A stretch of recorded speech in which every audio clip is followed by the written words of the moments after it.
David's mighty men. Who were they? Why are they given this title? What did they do? And more importantly, why was it important for them to be included? Why are they listed? Why did the ancient authors of both Samuel and Chronicles feel that these men were important enough to warrant being listed individually? Let us explore this for a moment. Before we get into this, I want to mention that we have now gotten over 250 subscribers. I think we're actually over 260 now when I'm recording this. I made the goal several weeks ago to be 500 by the October General Conference. At the time that I made that statement, made that goal, I believe I had just barely gotten 200. And I can't say that things have been exploding exactly, but it is encouraging to have increased that much, as much as we have in this amount of time. So who were these mighty men? But in 2 Samuel 23 and 1 Chronicles 11, we're given a basic overview of their organization, who they were, and how they were organized. So we have three groups. There's the first three, there's the second three, and then there's the 30. In the first three, we have, in 2 Samuel, it is said, the Tachmonite, that sat in the seat, chief among the captains. So this is the top dog. He is the chief of the mighty men. The same was Adino the Esnite. And he killed 800 men in one battle. After him was Eleazar the son of Dodo. He fought against the Philistines single-handedly until his hand clave to his sword, so that he could not let go. And he won the victory single-handedly. After him, Shammah the son of Agi. And he defended, again, single-handedly defended a field against the Philistines, winning the victory. These were the top three. These are called the three, or the first three. Another exploit of theirs as a unit, as a group, they broke through the lines of the Philistines to get David a drink from the well in Bethlehem. These were great warriors, the best in the land. The only ones better, possibly, were David himself and Joab, the captain of the host. But then we are given a second three, and this begins with Abishai, the brother of Joab. And it says that he killed 300 men single-handedly in one battle. After him is Benaiah, the son of Jehoiada. And he did various deeds, killing 2 great warriors of Moab, killing lions, killing a giant from Egypt. And then it states this: these things did Benaiah, the son of Jehoiada. He had a name among 3 mighty men. He was more honorable than the 30, but he attained not to the first 3. This is how we know we have these 3 groups: the first 3, the second 3, and the 30. Now, Abishai, it says, he was most honorable of 3 and was the captain, so he was the leader of the second 3. Well, Adino, he was the leader of all the captains, all the mighty men.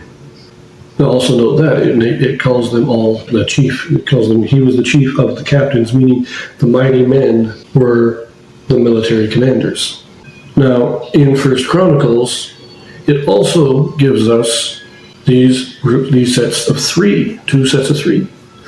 But instead of calling him Adino, he's given the name Jashabim, the Hachmonite. Now, Hachmonite and Tachmonite thought to simply be a change in name over the years, with Jashabim likely being a title given. He had Adino the Esnite, and he is later renamed or given the title of Jashabim, which happens frequently in the Bible. But then Eleazar the son of Dodo is also listed. But they don't talk about Shammah. They do call him the 3, but they don't mention Shammah, so I only mention 2 of the 3. But they also, again, talk about Abishai and Benaiah of the second 3. But you'll note that neither Samuel nor 1 Chronicles tells us who the third member of this 3 was. It mentions only the 2, and then we get a list of the 30. So let us look at the 30 for a minute. Let's bring up these lists. You will note that Chronicles has a lot more in its list. In fact, when they say the 30, they actually list 46. Samuel lists 31, so neither one of them lists 30. How many of these names, most of the names are the same. Let us reorder these lists so that we can get a look at how many of these names are the same. We have these groups. Of course, the first three, they're the same. Second three, what is listed is the same.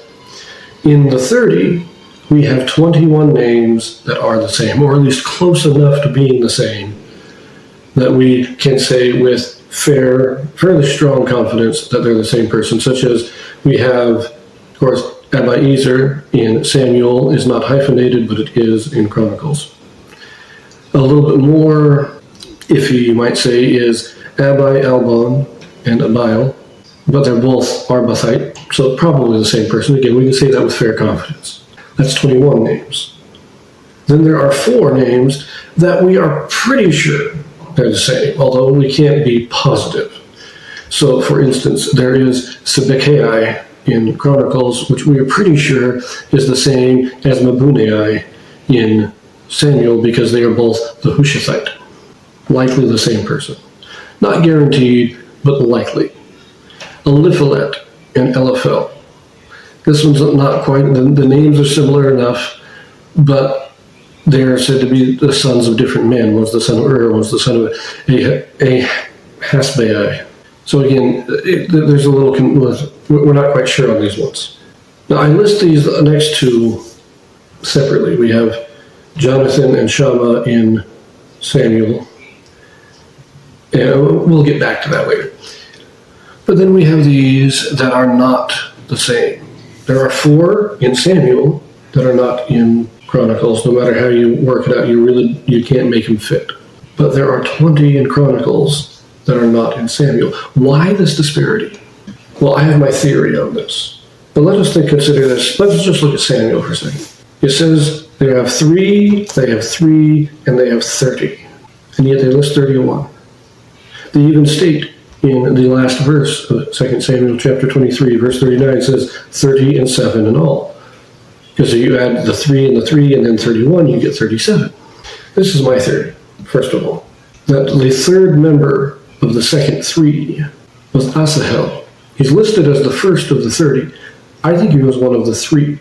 It's a possibility. And if we take this possibility and we move Asahel up into the 3, then we have 3, 3, and 30 in 2 Samuel. And this gives us as it is described.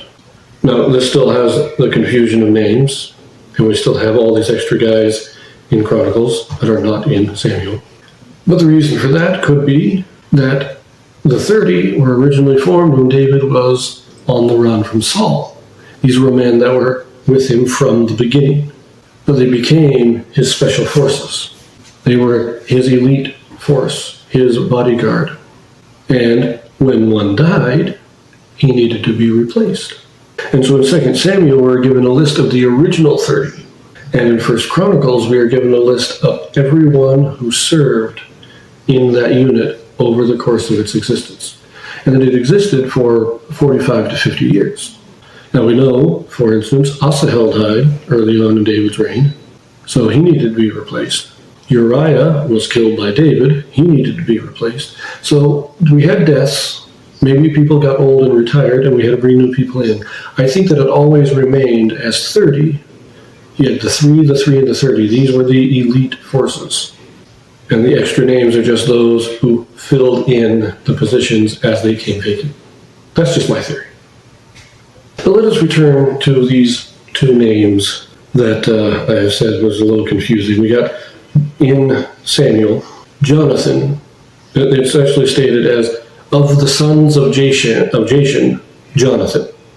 And then Shammah the Hararite. In 1 Chronicles, it states that there was the sons of Heshem, the Gizonite, and then Jonathan, the son of Shagai, the Hararite. Now I have read that it is thought that the name Shagai is just a later variation or corruption of the name Shammah. And if this is true, then it might be possible that these names got mixed up, and that Chronicles should have said Jonathan, the son of Hashem the Gizonite, Jonathan, and Shammah the Hararite. But whoever was writing Chronicles made an error in transposing these names. Again, just a theory of mine. Something that I find to be very interesting. See, I love history. I love these little points, these little details, little mysteries in the scriptures, things that you're not given quite enough information to really know. And so it makes it fun to speculate. But now the big question, why are these lists even included? Why mention these men at all by name? Why not just leave it as, David had 600 men with him. Why mention these men specifically? Well, it states here, 1 Chronicles chapter 11, verse 10. These also are the chief of the mighty men whom David had, who strengthened themselves with him in his kingdom, and with all Israel, to make him king according to the word of the Lord concerning Israel. In other words, these are the men that made it possible for David to be king. Without these men, it is doubtful that David would have become king, even though God anointed him. If David had remained by himself, he would not have had the power to do what he did. He was a great man. He was a great soldier, a great warrior, and a great leader. But a great leader can't do much if there's nobody around for him to lead. These were the men that from the beginning were with David. They defended him. They fought with him. When he was fleeing from Saul, it was, Asahel was the one that snuck into Saul's camp with David. When he became king, these were the men who led the battle against the armies of Ishbosheth that eventually brought all Israel together with David. When David was conquering the Syrians, when he brought the Moabites under subjection to him, all these things, it was these men that he turned to. These were his special forces, his elite group, his elite unit. And without them, it is doubtful he would have been king at all. That is why they are mentioned. Because they, as much as David, were the servants of the Lord in bringing to pass what God had decreed. But I'm going to leave that here because I'm rambling too much as it is. I'll see you in the next one. But before I sign off, remember, don't forget to like, subscribe, and comment, all those good things. All those things help with the algorithm. Share if you think that other people would enjoy this. Get the content out so that we can grow the channel. Remember, over 260 now. Goal is 500 by October.